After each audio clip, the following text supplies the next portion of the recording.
So a film considered one of the absolute worst sequels of all time actually has a very fascinating and storied history with multiple different versions, released in both theaters and on home video, which have become very difficult to find. I'm here to sort it all out for you guys, and give you far more information than you ever wanted to know about Highlander II, The Quickening.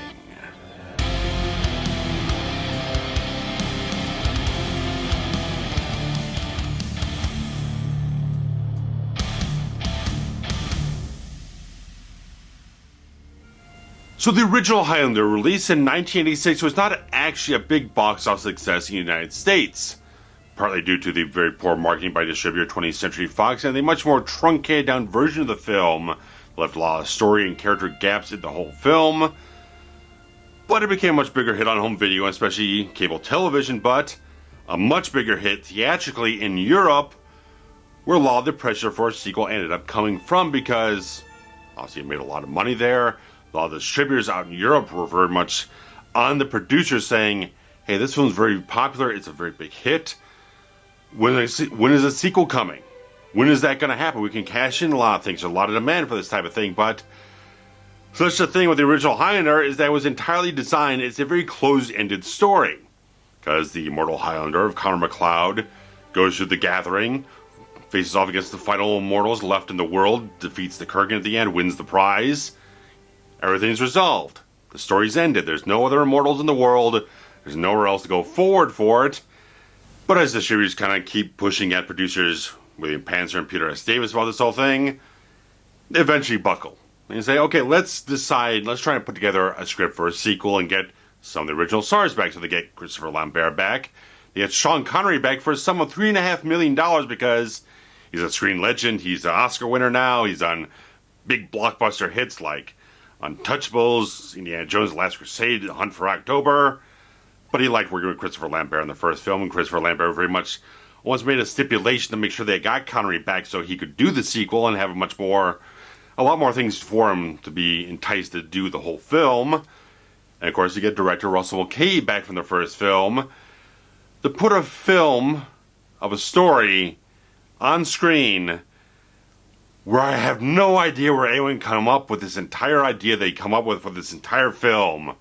Any ideas they come up with are almost an insult towards the quality and the sort of mystique the first film had, because the first film is very much fantasy. All those things with the immortals are kind of like very ambiguous. We don't really know where they come from. There's not a big need to actually know where they came from. It's just a sort of wonder of the universe, a mystery of the universe type of thing. You didn't really need to explain it, just went along on this really rich, romanticized, fantastic journey and all this type of stuff, fueled by amazing music by Queen and Michael Kamen. It's a beautiful film, and did a wonderful thing, and to create a sequel, to move forward with the story instead of like maybe doing a prequel of some kind that kind of run to its own kind of problems here and there, and such like that, but just to find a way to move forward with the story and have more immortals come to the whole thing, and wanting to do a whole thing where they explain where the immortals came from and turn a much more fantasy-based sort of thing into a much more science fiction-based thing where immortals are now from another planet who get banished over to Earth through different points in time in history to battle for the prize and all this different stuff, where Michael Ironside is playing this scene-chewing buffoon of a villain who's at war with all these rebels on this alien planet and stuff like that. It's a fucking mess. The entire idea is such a mess, as is all the different cuts of this whole film that we're here to talk about today, because the main thing that comes about towards why there's such a disaster of cuts with this whole thing is that they had a certain amount of money, a couple $1 million or so, whatnot, whatever money they had for the film, wanted to stretch it as far as they could. So they decided to go and film the whole film down in Argentina and South America there, where the currency down there was very weak and the American dollar was very strong, so they could stretch their dollars much further with a weaker economy down there with the higher conversion rate for their cash and everything like that. But there wasn't much of a film industry down there. There's not a lot of skilled people who know how to make a film, so you got to import people from US and UK and stuff like that. And then the economy keeps fluctuating up and down, and the money starts going down the tubes and everything like that, and everything kind of crashes and burns to the point where the U.S. bonding company had the clause that if you go over budget on this whole thing, we take control of everything. If you go $1 over budget, anything like that, you run out of money, we come in, we take control of everything, we shut everything down, we just slap together whatever edit we want to and slap it out in the theaters in the cheapest way possible. And that's where everything starts to come to a point here, because obviously that happens. They lost a couple of weeks not being able to shoot certain scenes that they intended to shoot. And obviously because you're not fully into post-production yet, a lot of the visual effects shots were not properly completed, and so they were completed in the cheapest way possible. And all the composite shots just look really awful in the whole film. Some of the shots of the shield are pretty nice, but they shot like miles worth of footage and used about 7 feet of that footage to kind of use in the shield effects, so they just really had no interest. They just wanted to cut their losses, get the thing out as cheaply as possible, and not expend another dollar they didn't have to expend. And so let's try to just break down the timeline of releases here first, because it got released in a lot of international territories, especially in Europe in early to mid-1991, got its US theatrical release in November of 91. Then in 1995, we get the Renegade Director's Cut version of the whole film, which made a lot of different changes to the story and a lot of other things. And in 2004, we got the final release of it to date, being the special edition, where they did a lot of updated visual effects and a few other little tweaks to the entire film. But it's kind of the weird thing that the US Theatrical Cut is the most notorious version of this film, the one that got its reputation as the worst sequel of all time. Because obviously it was the one that was most prevalent in America. That was one that got released on home video and all these different formats and whatnot. Especially in a lot of other countries got the US Theatrical Cut on different home video formats, despite the fact that that's not the version that was released into cinemas in their country. So it's kind of the version that just got sprinkled out all over the place because who the fuck gave a shit anymore. But the fact of the matter is that, okay, that version gets released in November of 1991, where bonding company just slaps it together and does the post-production as cheaply as possible and a bunch of other things. Don't give a shit. But it got released in Europe with a different version of the film that was backed by the biggest film distributor in Britain, because they knew the U.S. bonding company kind of fucked things up, and they said, okay, well, let's put some extra money in this whole thing and just take this entire thing, where obviously the distributors out there in Europe were the ones pushing for the sequel and the ones who had the most faith in a sequel having some bank to it. And so they put their own money on the line to get a new version out there to kind of re-edit the film in a different way, a little bit of input from the producers and the filmmakers, and that gets released in a lot of other European territories throughout the first 3 quarters of 1991 before it even hits the US. So it's kind of a weird thing that this other version got released with a little bit more input from the people who made the film, but the US bonding company just had nothing to do with it. Probably had those visual effects sitting around for a long period of time if the film got released in other territories 9 months ahead of time. And so they probably just sat on the film for a long period of time just not knowing really what the hell to do with it, to put it out there or promote it or all other things. The US Theatrical Cut is the most well-known version of it to a certain degree. It's the most infamous version of it. So I want to kind of use that as sort of the control version of everything. To kind of like, this is the one that everyone is kind of like knows the best in that regard as the worst version of the film, which it absolutely is. So I want to kind of use that as like the one that kind of branches off to all these different versions to kind of compare it back towards, to kind of get that sort of sensibility of like, this is where things were the absolute worst, and these are the other versions that try to rejigger the whole thing to make it a more coherent, comprehensible type of film.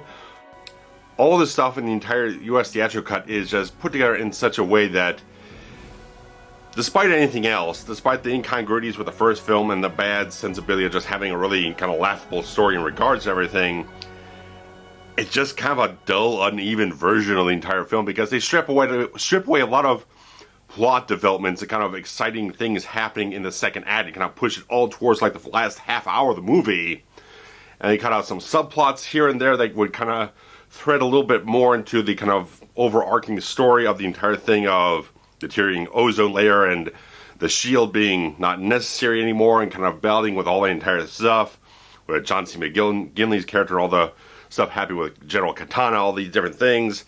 Certain subplots get cut out of the US theatrical version. And it kind of affects certain things here and there.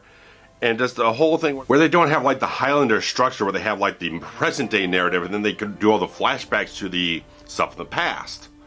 That's kind of completely absent from both the theatrical cuts. Both the US and the European versions do not employ that technique of structuring the film, despite that's the way it was in the script. But the US theatrical cut just has this whole thing where it's like, okay, we open up in August of '99 and they're kind of going off and having news reports about their ozone layer kind of deteriorating and all this stuff happening. Launch the shield and then we jump ahead towards 25 years later and everything's kind of a pile of shit. The entire world's in this sort of greenhouse effect where everything's dark and damp and wet and everything like that. It's miserable. All this type of stuff. But the entire film goes off in such a way where it's like, yeah, it's just like, it's not cut. Even from scene to scene, it has a lot of continuity issues where like this thing doesn't, you can tell this scene was not supposed to follow this scene. There's like connective tissue that's not entirely there, and some things just feel like there's certain plot elements that are not coming fully to fruition. There definitely are scenes that are chopped out and certain things are not cut together properly in this whole thing.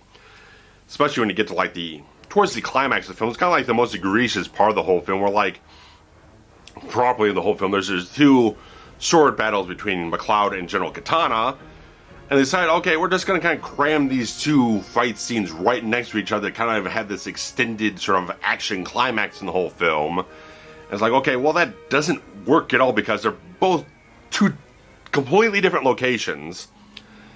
Christopher Lambert is wearing two different sets of clothes and he's using two different swords in these battles that are crammed right back against each other. It's like, it doesn't make any sense at all. It's just like, how'd this happen? How you can even think you can get away with that when you don't even need to do that? That whole thing gets messed around and put in different places, and it's just like, all this stuff kind of plagues this version of the film, and obviously all these different things come together in such a very bad put together film. It's really poorly put together in the US theatrical cut. So it's like, until you get like to the hour mark in the film, nothing really starts to kind of pick up pace and kind of develop into anything when you get Ramirez coming back through these unbelievable means. They go off into like the Max prison facility to kind of hook back up with their friend Alan, try to rescue him, but he passes away, and then you have all the stuff where they escape there. Then they figure out, well, we gotta go to shield control and blow things up and resolve the entire plot and all these different things. Like, okay, it's just a very clunky, very uneven type of way to even construct a bad story. And he just figured out a way to just make it absolutely worse than that. And the entire thing where the ending of the film changes so much with different versions of the entire film, where the US theatrical cut would just be the most truncated down version. Okay, they blow up the shield. There's a little voiceover narration from Ramirez talking about, you all got your full measure of life, use it well, your lives will be glorious, stuff like that. And they just cut the credits. Nothing else really happens. And just like, let's cut out of here as fast as possible and just not deal with anything else. And so it just became so notorious because this got dumped out there. There was so much kind of like hype. It's like, okay, Highlander, all these people had been watching it on HBO and renting out of videotapes all these years. And it's like, we really like this. So it's like, they're making a sequel. Okay, I'm kind of interested. What are you going to do for the sequel in this whole thing? And then it just goes down the toilet and just becomes such a terrible, awful cut of this whole film. It's like, even if you're trying to make a best version of the story you created, this is the worst possible way you could construct it. And how, again, this just got slapped together, got absolutely terrible reviews, just awful. It's like, one time it's like, okay, yeah, Siskel and Ebert, there's no way you can be wrong about how bad this film is. That's just one of the things, like, there's no way of any reviewer, critic at the time being wrong about how really incomprehensible this cut of the film was, because again, it just has so many jarring things that just don't come together as just a linear story in such a way. It's just incomprehensible, because you got to kind of also compare it to these other cuts of the film to see what the story was going to be and how it's supposed to be structured, and all these different little extra scenes that were not included in the theatrical cut for American audiences. Again, when you get to the European cut of this whole film, which is a very, very interesting, fascinating, also extremely rare version to track down. because I guess there was a laserdisc over in Hong Kong which had the version on it, which was pan and scan, but it kind of like had a couple of censored DVD releases that didn't have terribly good audio or maybe bad picture quality put out in some like little areas here and there, like Spain or Italy, stuff like that. Very rare type of things to find. You wouldn't be able to track them down, and of course there's always region coding dealing with different discs and stuff like that. It's just not easy to find the full proper release version of this thing that was put together for the European territories. But there's actually been 2 fan restorations of this whole thing. There was one put together many years ago, but the quality wasn't terribly great. It was a really low-res type of thing and really murky, muddy video, stuff like that. But another fan restoration just came along in the last couple of years, named Hippie Dalek, who actually came together and found all these different elements of the whole thing. He took that original restoration that was done years ago, reconstructed from the best elements possible from all the DVD releases and laserdisc stuff like that to get the best quality audio and all the different clips to really kind of splice in the whole thing to kind of reconstruct it. But thankfully, he actually did find a Russian theatrical print of the whole thing, which was the complete European original cut of the whole film. It had 2.5K scan made of it into a very damaged print that he is working on doing a full restoration on. But obviously, I've been in contact with this person to actually obtain this stuff for the video, and couldn't do this without that. Without having that cut of the film to include with this discussion, this exploration of the entire pantheon of Highlander II, it just wouldn't have been that much of a video to be this excited about. But I got that version of the whole thing, the 2.5K scan, made from this very beat up print. But he restored it, used the laserdisc audio to kind of supplement the whole thing to make a much better quality audio presentation, because he only had it as Russian dub and everything like that. So all this stuff comes together in such a very different cut of Highlander 2, where again has some input from the producers and the filmmakers. Mainly it was the distributor that put the money forward that really kind of worked mainly on it. And it's the kind of interesting, kind of really unique type of thing to watch this version, where there are scenes that were in the US theatrical cut that are not present in this, where there are scenes that are not in the US theatrical cut that were included with this version. So it's kind of an interesting type of thing to see how, okay, they did have that footage to work with. They chose not to use it. Maybe they just wanted to keep the runtime down to a certain length. But it's a very interesting and much better, in general, it's a much better structured version in terms of pacing. And a lot of different ways that, like, I like so much, when I get more into the details of the whole thing, I like so much the ambition behind what they're trying to do to restructure the narrative of the film. Not change the narrative, just restructure certain elements of it, add some subplots back in, also take some other stuff out, especially a lot of scenes with General Katana, Michael Ironside's character. A lot of little scenes with him are removed from this, whereas the other scenes are added in here. It's like there's some missing connective tissue to really make this edit work as well as it possibly could. Now, one of the first major changes with this version of the film is that it starts out in August of 1994. We're in the entire solar radiation shelter where Karma Cloud's wife of Brenda, Roxanne Hart's character from the first film, is dying from all this solar radiation exposure. And she does have this entire thing of making McLeod sort of promise to do something about this to kind of cure the world about this entire ozone layer depletion stuff, and she dies right there. So it kind of gives a little bit of personal motivation to Connor to kind of move forward with the entire launch of the SHIELD 5 years later. And then again, we jump forward to 2024 and so on and so forth. It's mostly a linear story aside from the entire flashbacks to the alien planet of Zeist, where they do add in some extra footage of, like, machine guns firing and a few other things.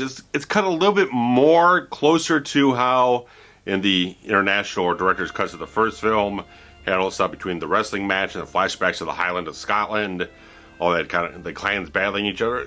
It follows a little bit more towards that editing pattern, a little stronger in a certain way. But not a lot of stuff kind of adds in after that fact for quite a while here, where they actually again remove stuff with General Katana. They remove this whole scene where McLeod and Katana are there on Zeist and stuff like that, and they have this sort of back and forth conversation.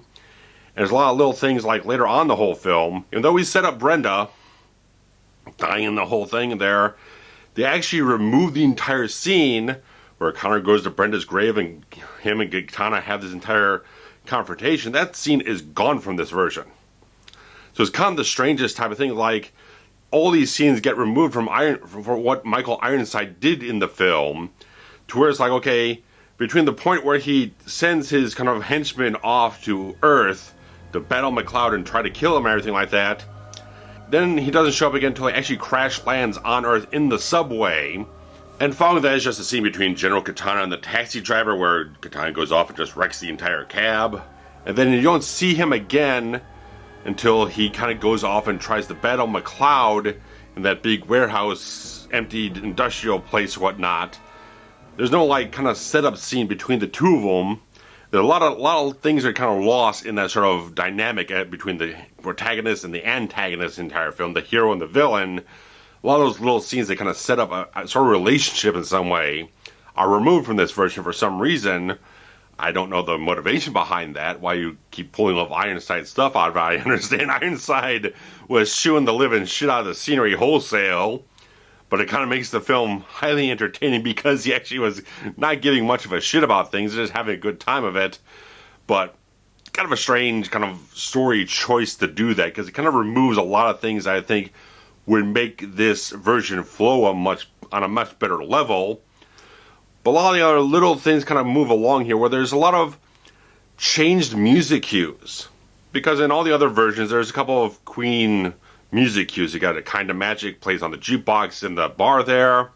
You got a little bit of Who Wants to Live Forever comes in at certain points in time the whole film, where they didn't get licenses for that at this point, getting, obviously, because the European version was released much earlier than all the other versions, especially the US cut. They might not have had things worked out with Queen to have their stuff included in this version, stuff like that. Who knows, but they had to put different songs in those places, and they have a lot of things where Ramirez has scenes where they change some of the music cues. Like when he goes in the tailor shop and they had much more highly comedic type of music, have something that's a little bit more light and kind of playful and stuff. It's not as aggressively comedy how they played that music in the entire sequence.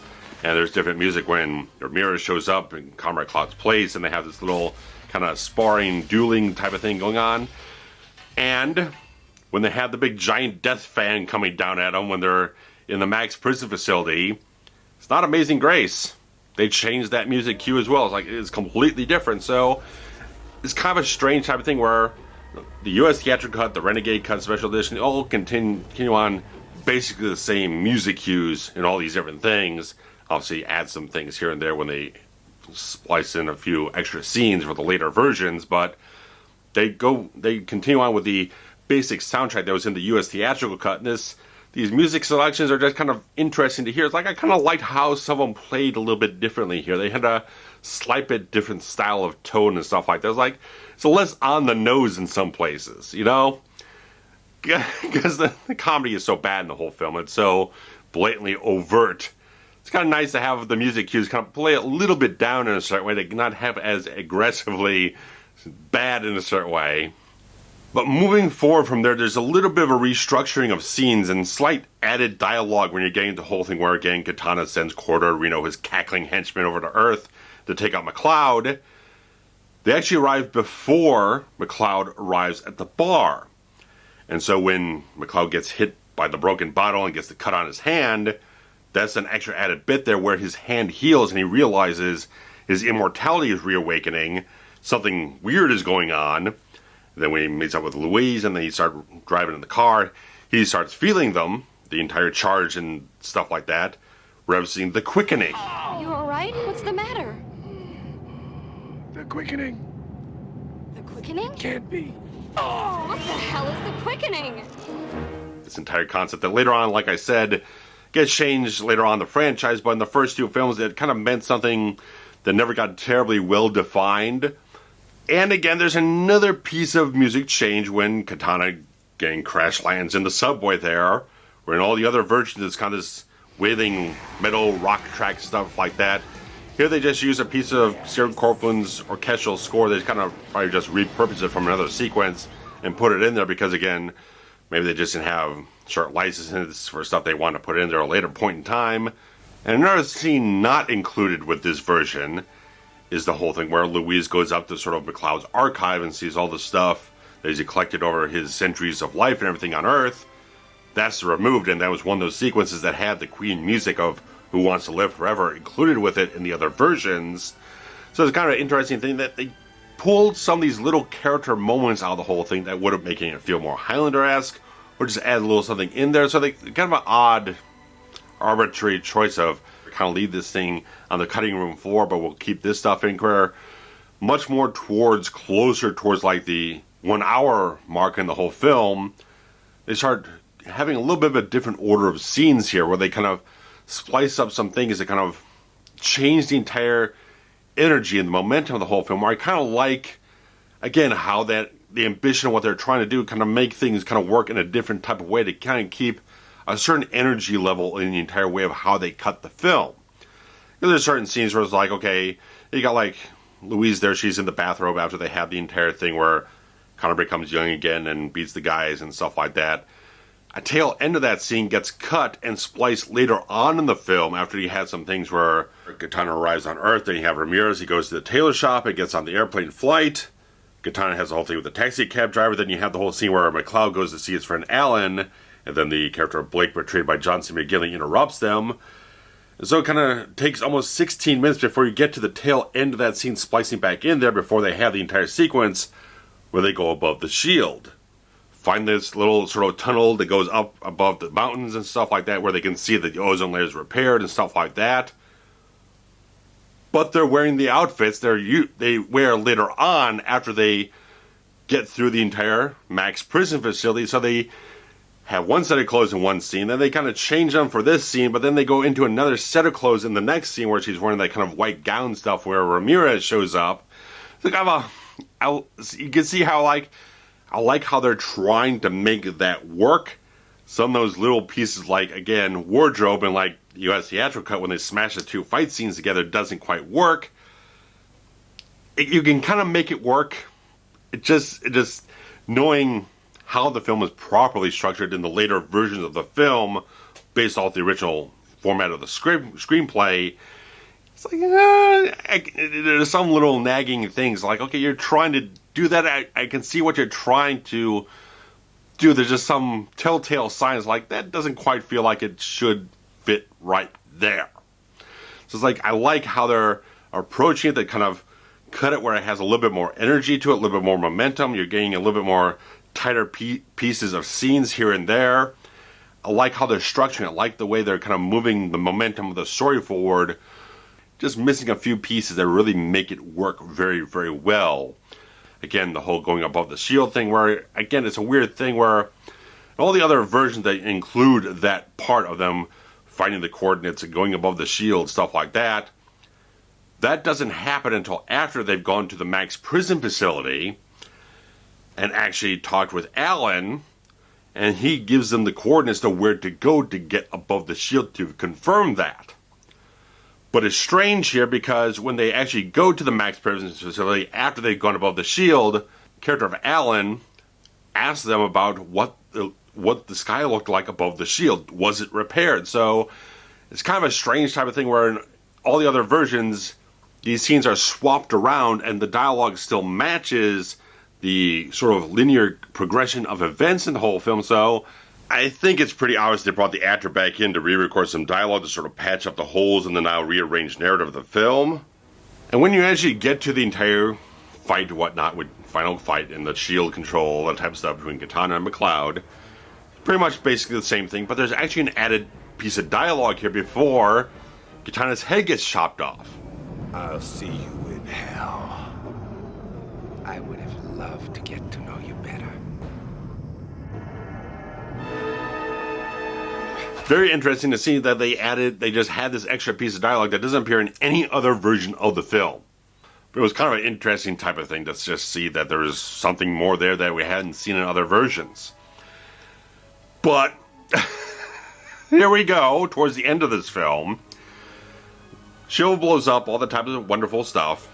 Then they have a little scene that goes off on kind of like the shoreline there outside of the whole S.H.I.E.L.D. controls the facility.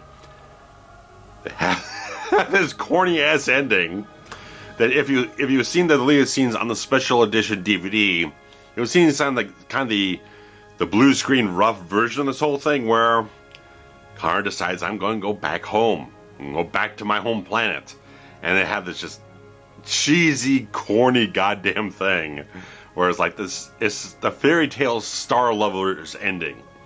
You just watch it and it's like, okay, cause like, oh, he's not this kind of like almost non-corporeal entity floating out in the sky there. It's like, oh, Louise, you can come with me and stuff like that. We can be together and fly off and stuff like that. It got such a terrible response that a second cut of this entire film was released that removed that ending.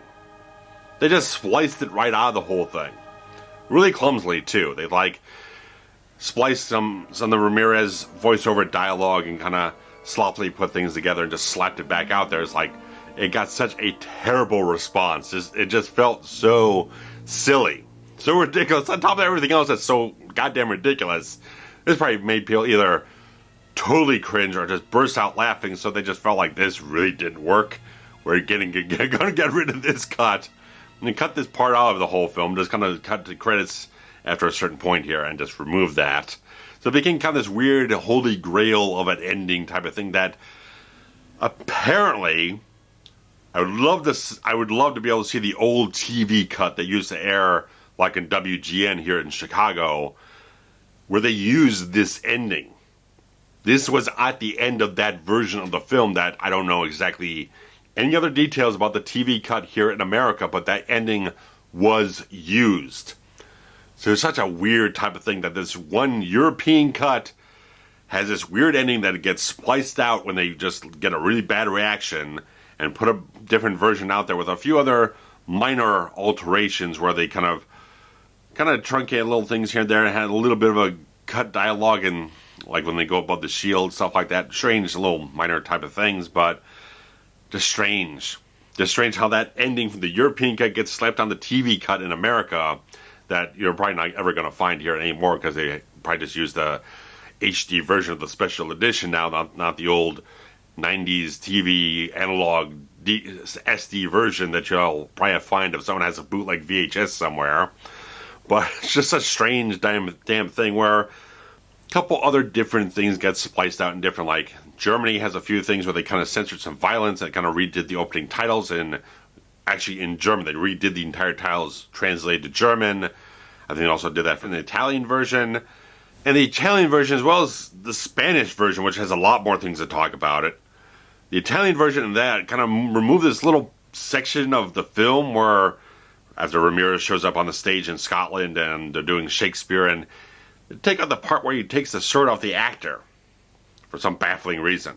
That happens in that version and the Spanish version, where the Spanish version also cuts out all the stuff about going above the shield, all the stuff about Louise and McLeod talking about blue skies, stuff like that. Again, cut out the entire fairy tale ending of the whole film. And just like, there's just little cuts here and there, and they kind of slightly restructure how Alan and McLeod kind of talk about the entire conversation about the radiation above the shield being normal, stuff like that. It's a little bit of a different cut here and there. So it's like these little tweaks that keep happening with this entire goddamn thing. Little strands and frayed edges that kind of keep getting tied off and pulled off and stuff like that. It's bizarre how this keeps happening with this entire version. Like, we still have this version that we kind of truncate this thing out there. We'll splice out this thing, and we'll splice out that. We'll cut out this little Ramirez voiceover at the end. Sloppy type of stuff all over the place. It's like there's so many bizarre little tweaks and versions. Hard to document everything, but the entire thing is like, again, there's no international box office recorded for Highlander 2. We just know about the $14-15 million it made domestically. I'm sure whatever they made overseas just did not make up for their losses in any type of way possible. So it's like all this effort to put in this version backed by the British distributors and stuff like that, and then the US Theatrical Cut getting fucked up and dumped out in theaters and no one giving a shit and getting horrible reactions and stuff like that. It's all kind of all for naught in a certain way, because it didn't win people over. No one praised the film in any way. Even this European cut, it's a better version, but it still has flaws to it. But I like much more how they try to structure it as a much more, have more energy to the entire narrative going forward. You know, there's flaws to it. So, how things go off when you get to the Renegade version, which is called Highlander II, the director's cut Renegade version. So they had to double brand it just to get people to be interested. So in '95 here, when they put this whole thing together, they said, okay, so we're going back to the structure of how things were in the script, where you have back to the entire thing where we're having flashbacks in the narrative. So when they start out the whole film, it's right there at the beginning of 2024 after kind of a text opening to the whole thing to give you kind of at least a set of where things are at this point in time. And so, and we go off into the whole film, they do have those flashbacks like partway through the film. Like when you get the whole thing where McCloud actually goes to the grave of Brenda, we get the flashback to her dying in the entire radiation shelter. And the whole thing where between him and Alan, and they get flashbacks of them launching the shield. So they try to maintain that structure that we had the first Highlander that was in the original screenplay. They kind of made that whole thing, and they went off of this whole thing and added more footage back in the whole thing. They add all this stuff that kind of make everything kind of connect to it. So you got all this different footage from the US theatrical cut, they have the stuff in the European cut, some extra added stuff beyond that. So they took pretty much all the footage they had, all the scenes that they had shot, did shoot additional footage because they had this entire action sequence that happens after they leave the Max prison facility, and they're supposed to have the whole thing where Katana hitches a ride on the entire truck there, McCloud and him have a battle on top of the whole thing. Part of that was shot and was seen in the Cannes promotional reel for the film, but they ran out of time and money and stuff like that, so they could not finish shooting the rest of it. So they went off and got some stunt guys and did whatever else they had to and reshot and finished the entire sequence for this version of the film for that connected piece of action in the whole film. So this one runs much longer than the other ones. It runs good, like I think it's some around 17 minutes longer or something like that than the US theatrical cut. So it's like they put in a lot more stuff in the whole thing. But the big thing was they did a whole 180 on things where, again, everyone was very up in arms about the whole thing of immortals are from the planet Zeiss, they're aliens. So they did the kind of the only thing they could do without like reshooting like 70% of the goddamn movie. And so they just changed it. Okay, we're removing all the references to aliens and the planet Zeiss. Now immortals are from some far-off, forgotten, distant past of Earth's history, where again they have advanced technology and magic and stuff like that. Doesn't make it better. It doesn't. It makes it even more confusing. It's like, what, they're from hundreds of millennia ago or something? When is this? It just says a very long time ago. It doesn't make any sense. Now they're banished to the future to fight for the prize so they can come back to the past. Doesn't make any more sense than the other version. It's like, if we just remove the word Zeiss and aliens, we think it's all going to be better. It's like, doesn't make it better. It's more confusing in a certain way. But they're trying to scrub things. They're trying to at least address some of the criticism of it. But you can't really just wash it away. You can't really do it without, again, doing a whole massive reshoot of stuff here and there. Far too costly of a type of thing to kind of just redo that type of stuff in the film. Such a awful type of thing, but kind of the interesting little thing here, okay? With the shield itself, there's a kind of debate about what color the damn shield was supposed to be. So in all the theatrical versions, it appears very much orange. Here in the Renegade version, they kind of tint everything much more red. When we get to the special edition, it's all blue. Well, the original screenplay said it was supposed to be yellow. And when you see the entire globe in McCloud's place with the kind of shield around it, it's very kind of yellowy, orangey stuff like that, even though the entire lighting scheme of the film is very much blue. So it's like, see how things just are not connecting and how the entire production went along. You can't even get the shield around the globe in his place to match what your final intent was for it. And of course, since they've changed these concepts around now, they kind of changed all the dialogue from the priest early on in the film, where they're going to banish off Ramirez and McCloud. Immortality, where they're already immortal now in this time period, as well as Katana. and saying that immortality is this unholy genetic sort of aberration type of thing, and they kind of shuffle all these ideas around and stuff like that. Still doesn't make any sense. Stuff like that. But they start adding new scenes in this whole thing early on, where they kind of have this whole thing where Connor is kind of driving to the city after he's been to the opera, and he stops at a phone booth to call his friend Alan, who's not in.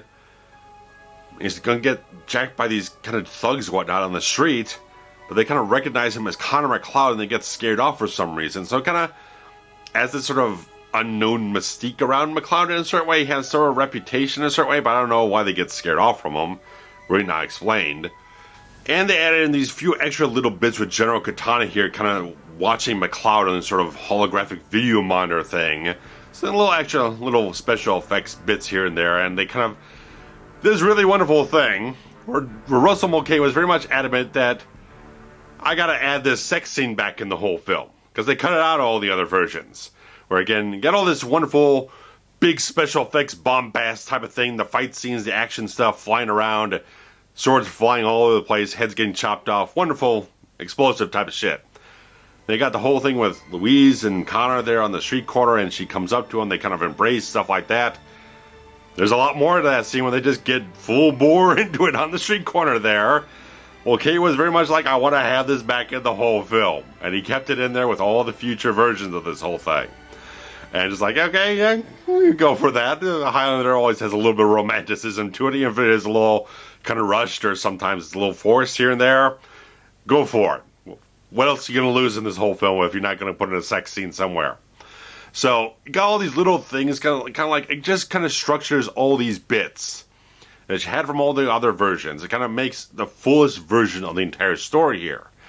Everything's back in, all the subplots, all the little things between Katana and McCloud, all those scenes between them are back in this whole thing. All the scenes with Louise and Connor talking about the blue skies and all the thing with going above the shield, that's all in here. Obviously all structured the way it's supposed to structure. And just end the entire film right there on the kind of shoreline.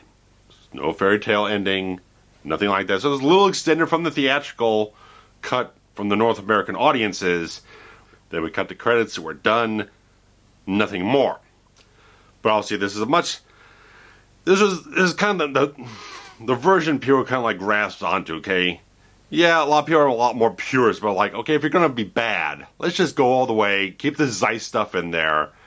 Let's go all the way with the bad concept. This is at least a full version. It's a good quality. It's the best quality version we can get out of a bad situation.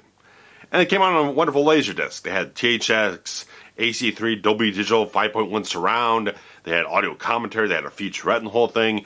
They really put together a really solid, well put together package. Pour it over to this DVD version as well. So I was like, at least put the time and effort into it to like, okay, we're at least going to not let it kind of rot. We're going to try to put some kind of care into it. Let's at least finish the version that we intended to have from the beginning of this whole thing, aside from the backlash and changing the side stuff, regardless.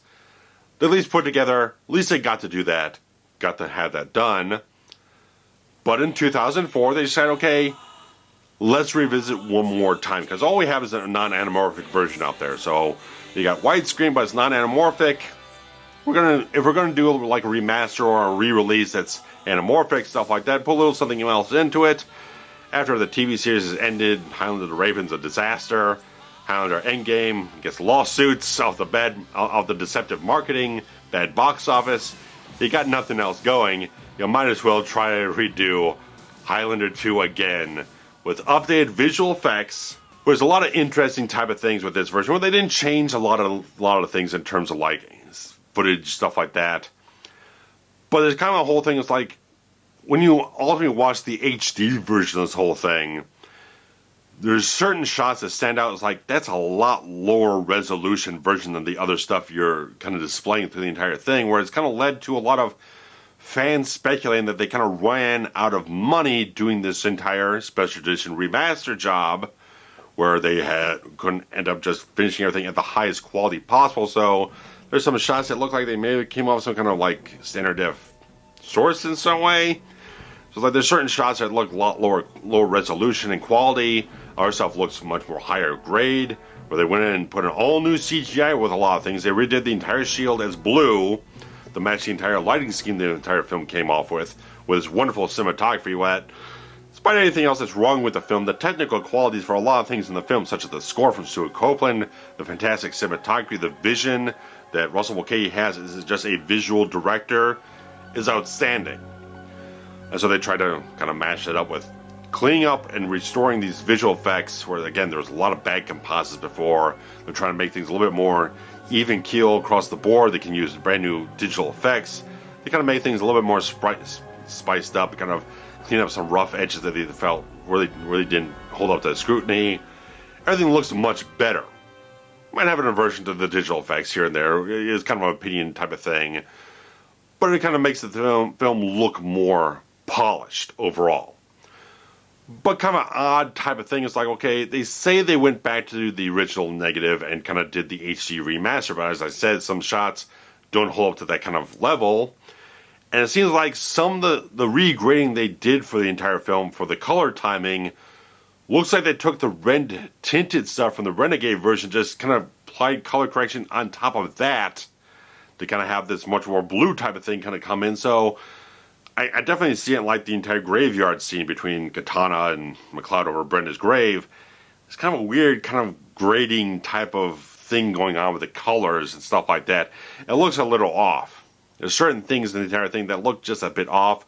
Not overall, but there's certain things that are telltale. Is like you didn't quite do it all as well as you possibly could. I mean, it's the best quality version we have in terms of the value of the release.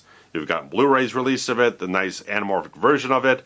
It is a good quality presentation, but there's some suspicion that they probably ran out of a certain amount of money to finish the full restoration they intended to do. And there's also kind of a strange type of thing where they removed a scene from the entire film, where this entire thing where they finally go up to the climax. They're going off to the shield control to face off and take the whole thing down. All the other versions, there's this entire scene where MacLeod and Louise are going up there, and they go on the entire thing, and they ambush one of the guards, and they have this entire kind of machine gun fight, stuff like that, back and forth.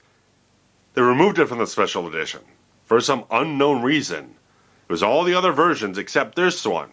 So it's kind of a strange type of thing that they kind of removed that. Never understood why, and no one has an explanation for it either. So whether it's just kind of a pacing type of thing, I don't know. It's kind of weird. Now there is one other thing that does kind of change from version to version here, and that's the music in the end credits. Now I got this one song called "Trust" from Here and Stevens. Nice little piece that actually is the first one heard in the U.S. Theatrical Cut end credits, followed by the wonderful song called "One Dream" from Lou Gramm, who one of the best voices in rock and roll, absolutely, positively, ex-frontman for Foreigner. One of my favorite vocalists of all time. Really solid thing that he actually put together from the lineup he had for his offshoot band called Shadow King, but still only credited as Lou Gramm. Interesting thing there, but for the European cut, they swap places. Lou Gramm's song comes first, then the one from Here and Stevens comes in after that. For the Renegade version, the special edition only used One Dream. The other song is not present at all in the end credits. Just the Lou Gramm song plays in its entirety throughout those end credits of both the versions that pretty much are the approved cuts from Russell Mulcahy as definitive versions of the film. But you can't get the Blu-ray now because it's out of print, and so I still have the old DVD version. You're still kind of itching here. It's like there's eventually another shoe is going to drop about this film at some point in time. Sadly, both producers, Liam Panzer, Peter Davis, have now passed away. The two guys who are very much the driving forces behind the entire franchise. Peter Davis just passed away a little while ago. William Panzer passed away in 2007. So it's like these two guys who are very much the guys constantly pushing, at least Highlander 2, to keep getting spruced up and keep making sure it was getting the best possible quality version they could get out there of the film, where they felt like probably it was a heavy blemish on their careers in this entire thing. Whereas it was like one thing they kept trying to correct, trying to make it the best version. They just kind of wanted to fix the mistake as best they possibly could. So it's like we did it in 95 to kind of re-edit it the best way we wanted to have it. Then we updated the special effects in 2004 to make a much more cleaner, polished thing, but there's still certain technical flaws involved with the entire way they remastered it. So, we can kind of view everything in summation here about Highlander II, a film that's still considered one of the absolute worst sequels of all time. So that's kind of become kind of commonplace to a lot of us over the decades now, but people discovering it now still consider it one of the absolute worst sequels because it's so contradictory to everything in the first film.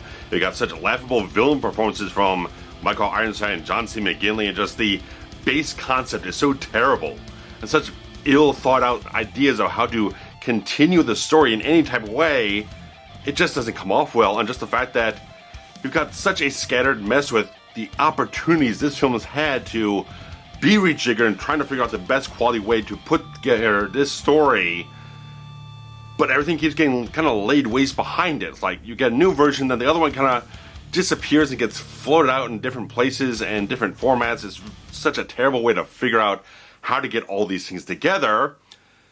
And such the interesting thing that's like, there's so many other different qualities of films between absolutely beloved stuff that's absolutely derided and everything in between that have gotten different cuts put together of it.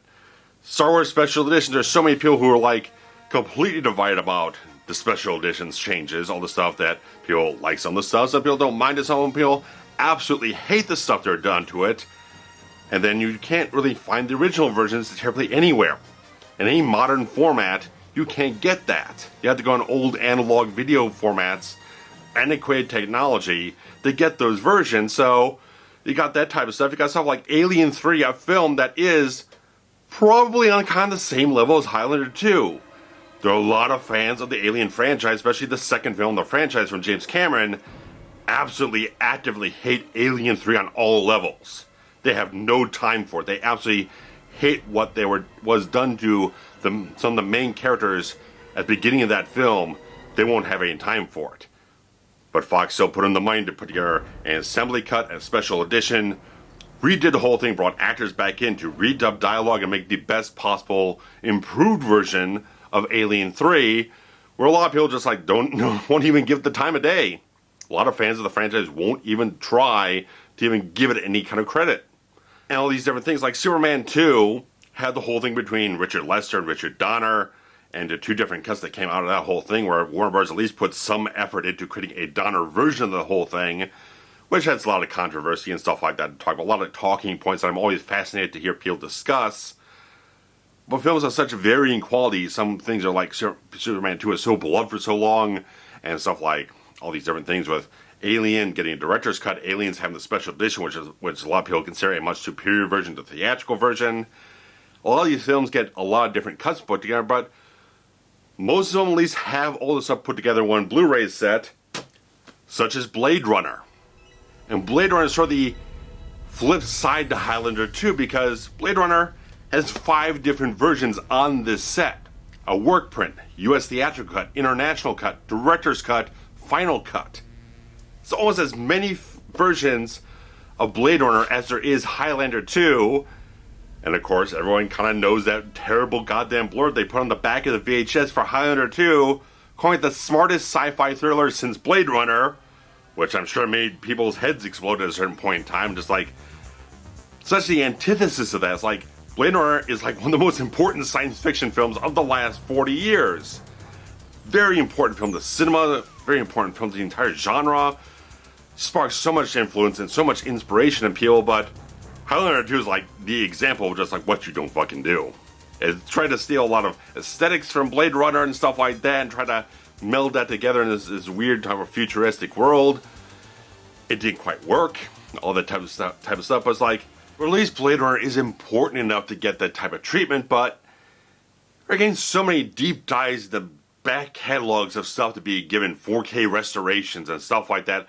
Some kind of skin flick that was put out on HBO late night back in the early 90s got a freaking 4K restoration or something like that. Andy Sedaris films, which were tits and guns and stuff like that back in that time, they're getting wonderful restorations. There's an audience for that type of stuff. And it's like, there's so many different films that are just getting all this wonderful treatment, just cult films, obscure type of stuff here and there. Really just trying to pull it all into the HD era, just trying to preserve these types of things. least Highlander 2 is notorious enough to have some kind of notoriety to it. It's like, you could try putting together an ultimate Blu-ray set of the Highlander films, because only the first 2 films have ever been released on Blu-ray in the United States. 3 and 4 have never gotten that treatment. And as I said before, Highlander 2 is not in print anymore in the US. So basically just the first film on Blu-ray, and most people say that's all you really need. But since we're talking about the second film in the franchise, it probably should. It would be nice to kind of have that, as like not have all this stuff kind of fade away into obscurity, and it's like it's only available in these sort of niche little corners of like fan restoration discussion forums and a few other little places here and there. It'd be nice to, like, okay, Lionsgate, who I think still have the rights to Highlander 2, put a little effort into it and kind of grab some film elements, or just try to put together all the different standard def rips or something like that. Just put them onto one set and just call it a day or something like that, because you're not making any real money off of it aside from what you're throwing up on streaming. So it's like, I don't know, Highlander's got cachet, at least has a niche cult audience who've continued to buy these versions of Highlander 2 over the years, but it's morbid fascination, or there's a little bit of kind of entertainment value. There's something there to it that at least has some things like, I don't even like the film that much, and I bought it several times. And so I've had at least enough of a pull towards it. A lot of people have as well. Like just something about this. There's something about this that needs continual exploration and research into it. And as I've documented here, entire fan restoration from Happy Daylight has been incredible. The whole work he's gone through to get the scan of the negative, and he's also finding some other film elements as of late. And he is going through the entire raw grindhouse scan of it, and he is probably going to restore it, fixing all the scratches and all the little jump cuts in the whole thing where they had to splice out really bad parts of the film to keep screening it over the time it was being put out in theaters in Russia and everything like that. He's actually going through and trying to fix it up reel by reel. So he's going to try to make it as clean of a presentation as possible, clean up all the scratches, all the little dirt stuff, color correction, all these different things, putting in a massive amount of effort that Lionsgate is not with this whole thing. So there is an audience for it. And it'll be very interesting to actually, if Lionsgate doesn't want to do it themselves, maybe one day they'll actually open up their catalog to be licensed out, because they typically just don't do that type of thing. But it'd be nice.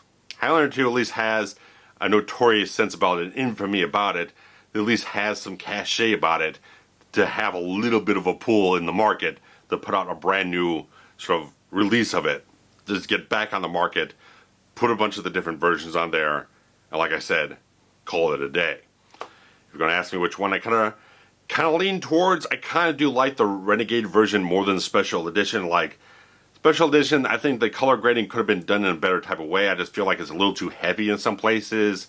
I don't quite like it as well. I just like, Renegade version has a certain aesthetic quality that I do like better about it, despite the very bad composite shots in it, but there's not much of a clear difference between them aside from the aesthetics in a certain way. So, kind of like the Renegade version to a certain degree. I just like the look of it better, but the European cut definitely has a fascinating way of how they restructured it. Again, if you could put more of the connective tissue back in here with all the scenes with Katana and a few other little things, I think we could flesh out to a much more interesting and better quality version of it that I would really enjoy. So, regardless, guys, Highlander 2: The Quickening, fascinating film, and I'd like to hear what you guys think about all this information I've doled out to you guys. So, thanks so much, guys, for watching this entire long video I put together for this.